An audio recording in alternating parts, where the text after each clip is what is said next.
at Daniel Padilla ang nagtapos kundi maging ang kanilang love team.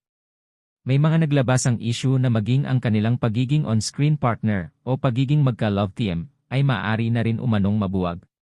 Ayon sa mga nakarating na balita sa veteran showbiz columnist na si Christy Fermin, hindi na umano ay renew ng Star Magic at ng ABS-CBN ang Katniel. Sa kabila ng pagsisiwalat na ito ni Christy Fermin, nilinaw naman niya na hindi pa naman kumpirmado ang balitang ito. Dagdag pa ng veteranong columnist.